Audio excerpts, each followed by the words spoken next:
মানুষ হঠাৎ করে গরিব হয়ে যাওয়ার 20টি কারণ রয়েছে। কিছু কিছু মানুষ আছে দেখবেন হঠাৎ করে রাস্তার ফকির হয়ে যায়।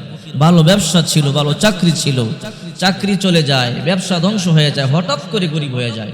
এর 20টি উল্লেখযোগ্য কারণ রয়েছে। যদি এগুলো হয়, আপনি আস্তে আস্তে গরিব হয়ে যাবেন, আপনি আস্তে আস্তে ফকির হয়ে যাবেন। বিশ্বনবী মুহাম্মদ সাল্লাল্লাহু আলাইহি ওয়াসাল্লাম বলেন, যদি কোনো মানুষ চায় আল্লাহ পাক রব্বুল আলামিন তার হায়াত বৃদ্ধি করে দেখ, তার রিজিক বাড়ায় দেখ, বিশ্বনবী বলেন তাহলে সে যেন মেহমানের কদর করে, অর্থাৎ মেহমানদারি করে। যে ব্যক্তি যত বেশি মেহমানদারি করবে আল্লাহ পাক রব্বুল আলামিন তার হায়াত বৃদ্ধি করে দিবে, তার রিজিক বৃদ্ধি করে দিবে। মানুষের জীবনে দুইটা জিনিস ইম্পর্টেন্ট, এক নাম্বার হায়াত, দুই নাম্বার রিজিক। বিশ্বনবী মুহাম্মদুর রাসূলুল্লাহ সাল্লাল্লাহু আলাইহি ওয়াসাল্লাম বলেন, যদি কোনো মানুষ মেহমানদারি পছন্দ করে, বেশি বেশি মেহমানদারি করে, আল্লাহ পাক রব্বুল আলামিন তার হায়াত বাড়ায় দিবে, তার রিজিক বাড়ায় দিবে। এই জন্য বিশ্বনবী মুহাম্মদ সাল্লাল্লাহু আলাইহি ওয়াসাল্লাম মেহমানদারি বেশি বেশি পছন্দ করতেন। আরব দেশে এখনো প্রচুর পরিমাণে মেহমানদারি করা হয়। আমি হজে গেলাম, আহারে কত রং বিরঙ্গের খাবার আমাদের জন্য হাদিয়া নিয়ে আসে, বিরিয়ানি নিয়ে আসে, মুরগি পোলাও নিয়ে আসে, আমাদের জন্য জুস নিয়ে আসে, পানি নিয়ে আসে, খেজুর নিয়ে আসে, একটার পর একটা হাদিয়া নিয়ে আসতেই আছে। কিন্তু আমাদের দেশে তেমন মেহমানদারি নাই। আমাদের ঘরে মেহমান আসলে পছন্দ করে না, অথচ বিশ্বনবী মুহাম্মদুর রাসূলুল্লাহ সাল্লাল্লাহু আলাইহি ওয়াসাল্লাম বলেন, যে ঘরে যত বেশি মেহমান আসে ওই ঘরে আল্লাহ পাকের রহমত তত বেশি বর্ষিত হয়, রিজিকের মধ্যে বরকত হয়। দেখেন না, বিশ্বনবী মুহাম্মদুর রাসূলুল্লাহ সাল্লাল্লাহু আলাইহি ওয়াসাল্লাম মেহমান ছাড়া খেতেন না। রাসূল করিম সাল্লাল্লাহু আলাইহি ওয়াসাল্লাম যখন খাবার খেতেন, খাবার খেতে বসতেন, যদি কোনো মানুষ নাই, আল্লাহর হাবিব রাস্তার মধ্যে দাঁড়ায় থাকতেন, কাউকে পেলে বলতেন ভাই আসো, আমি তোমাকে নিয়ে খাবার খাবো। রাসূল করিম সাল্লাল্লাহু আলাইহি ওয়াসাল্লাম একা একা কখনো খাবার খেতেন না। ইব্রাহিম আলাইহিস সালাম জাতির পিতা, একা একা কখনো খাবার খেতেন না। ইব্রাহিম পয়গম্বর মেহমানদারি পছন্দ করতেন। ইব্রাহিম পয়গম্বর কোনোদিন একা একা দস্তরখানে বসতেন না। নবী রাসূলদের সুন্নাত হলো মেহমানদারি করা। এই জন্য বিশ্বনবী মুহাম্মদ সাল্লাল্লাহু আলাইহি ওয়াসাল্লাম বলেন, যে ব্যক্তি যত বেশি মেহমানদারি করবে আল্লাহ তাআলা তার রিজিক তত বেশি বাড়ায়া দিবে। আর যারা মেহমানদারি পছন্দ করবে না, মেহমান আসলে বিরক্ত হবে, আল্লাহ তাআলা রিজিক কমায় দিবে, আস্তে আস্তে তাদের অর্থনৈতিক অবস্থা দুর্বল হয়ে যাবে। এরপরে 2 নাম্বার, বিশ্বনবী মুহাম্মদ সাল্লাল্লাহু আলাইহি ওয়াসাল্লাম বলেন, যারা ফজরের নামাজ না পড়ে ঘুমায় থাকে। অনেক মানুষ ফজরের নামাজ পড়ে না। ফজরের নামাজ অত্যন্ত গুরুত্বপূর্ণ নামাজ। বিশ্বনবী মুহাম্মদুর রাসূলুল্লাহ সাল্লাল্লাহু আলাইহি ওয়াসাল্লাম বলেন, যে ব্যক্তি ফজরের নামাজ আদায় করলো সে আল্লাহর জিম্মায় চলে গেল। যে ব্যক্তি ফজরের নামাজ পড়লো আল্লাহর জিম্মায় চলে গেল। আল্লাহর হাবিব বলেন, ফজরের 2 রাকাত সুন্নতের দাম আল্লাহর দরবারে এত বেশি, গোটা দুনিয়ার যত নিয়ামত আছে সব এক পাল্লায় রাখলে, ফজরের 2 রাকাত সুন্নত এক পাল্লায় রাখলে ফজরের সুন্নতের দাম বেড়ে যাবে। তার মানে ফজরের সুন্নতের যদি দাম এত বেশি হয়, ফরজের দাম কত? বিশ্বনবী মুহাম্মদ সাল্লাল্লাহু আলাইহি ওয়াসাল্লাম বলেন, প্রতিদিন সকালবেলা ফজরের পরে রিজিক বন্টন করা হয়। আল্লাহ পাক রব্বুল আলামিন ফেরেশতাদেরকে দিয়ে রিজিক পাঠায়া দেয়। ফেরেশতারা রিজিক বন্টন করবার জন্য দুনিয়াতে আসে। যারা ফজরের নামাজ না পড়ে ঘুমায় থাকে তাদের রিজিক দেওয়া হয় না। ফেরেশতারা বলে, আল্লাহ তোমার এই বান্দা বান্দি নাফরমান, ফজরের নামাজ না পড়ে ঘুমায় আছে, তোমার এই বান্দা বান্দি রিজিক গুলো কি করব? আমরা কি আসমানে নিয়ে আসব?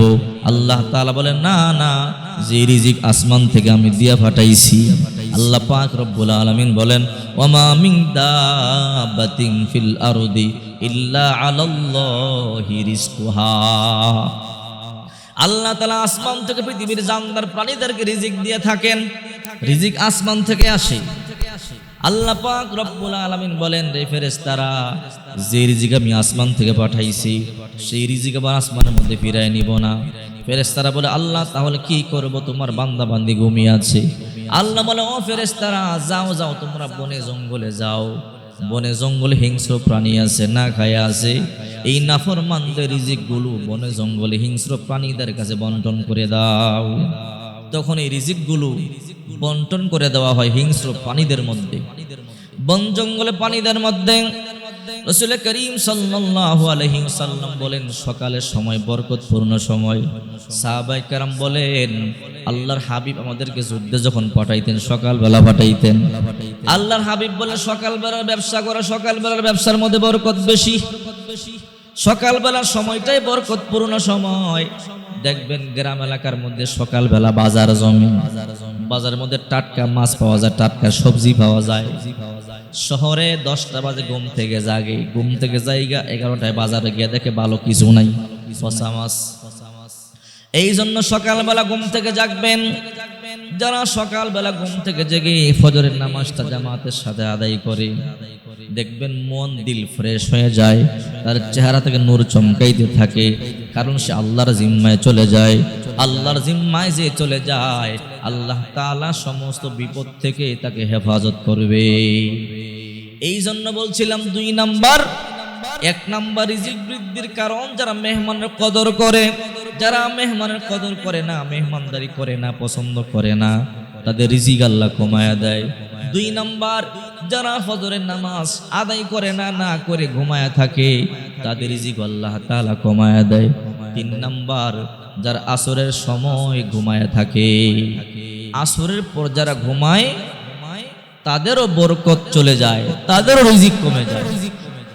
বিশ্বনবী মুহাম্মদুর রাসূলুল্লাহ সাল্লাল্লাহু আলাইহি ওয়াসাল্লাম বলেন, তোমরা আসরের পর ঘুমাইবা না, জিকির আজকারে লিপ্ত থাকবা, তাসবিহ তাহলিলের মধ্যে লিপ্ত থাকবা, কোরআন তেলাওয়াতের মধ্যে লিপ্ত থাকবা। সাহাবায়ে কেরাম বলে, ইয়া রাসূলুল্লাহ, কারণটা কি? রাসূল করিম সাল্লাল্লাহু আলাইহি ওয়াসাল্লাম বলেন, আসরের সময় আল্লাহ তাআলা কিয়ামত ঘটাতে পারেন।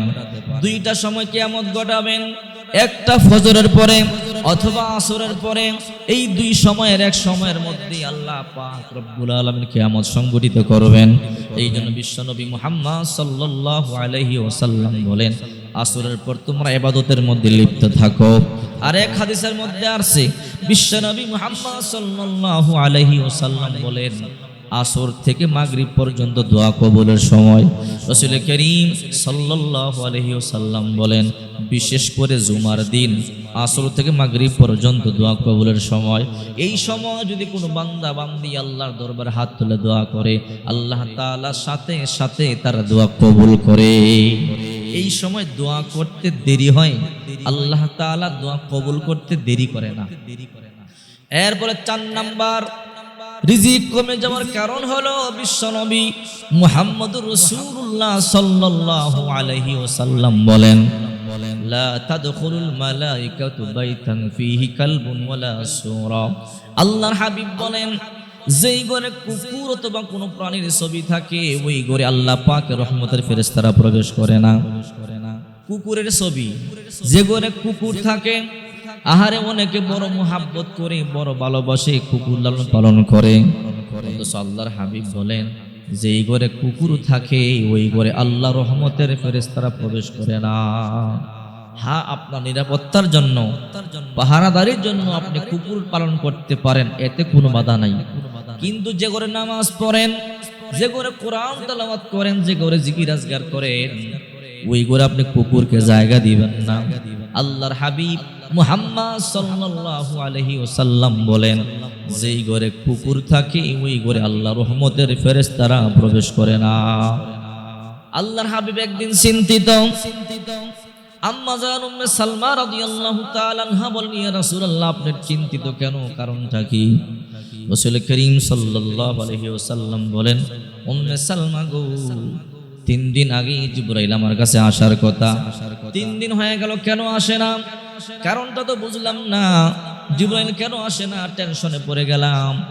কিছুক্ষণ পরে বিশ্বনবী মুহাম্মদুর রাসূলুল্লাহ সাল্লাল্লাহু আলাইহি ওয়াসাল্লাম বলেন, হে উম্মে সালমা, আমি যেই খাটের মধ্যে, যেই চৌকির মধ্যে ঘুমাই, যেই চার পাওয়ার মধ্যে ঘুমাই, এই চার পায়ার নিচে দেখো তো কোনো কিছু আসেনি। উম্মে সালমা রাদিয়াল্লাহু তাআলা আনহা তাকায়া দেখে রাসূল যেই চার পায়ার মধ্যে ঘুমায় তার নিচে একটা কুকুরের বাচ্চা দেখা যায়।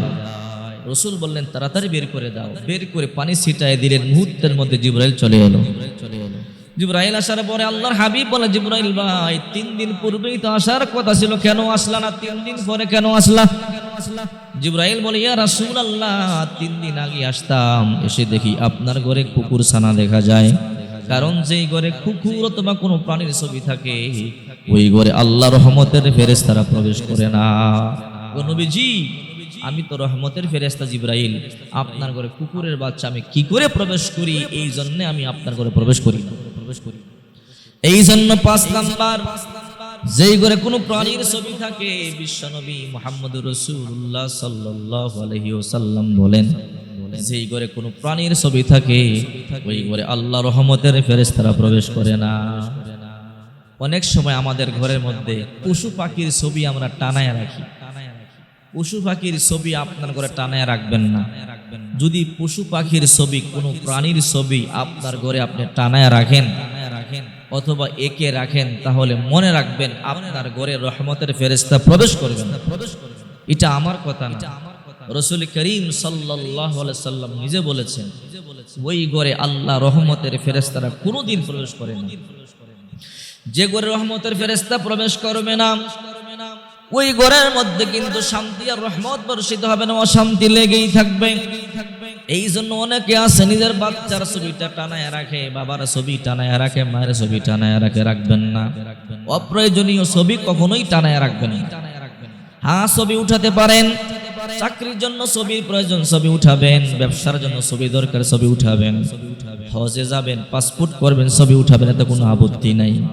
কিন্তু অযথা ছবি ঘরের মধ্যে টানিয়ে রাখবেন না, তাহলে রহমতের ফেরেশতা আপনার ঘরে কোনোদিন প্রবেশ করবে না। 6 নম্বরে, যেখানে ওযু করেন সেই জায়গার মধ্যে প্রস্রাব করবেন না। ওযুর জায়গা, অনেক সময় ওযু যেখানে করেন, গোসল যেখানে করে সেখানে প্রস্রাব করে।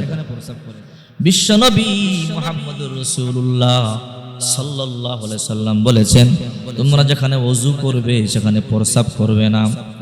ওযুর জায়গার মধ্যে যদি প্রস্রাব করো তাহলে এটা মারাত্মক অপরাধ। বিশ্বনবী মুহাম্মদ সাল্লাল্লাহু আলাইহি ওয়াসাল্লাম বলেন, ওযুর জায়গার মধ্যে তোমরা কোনোদিন প্রস্রাব করবে না।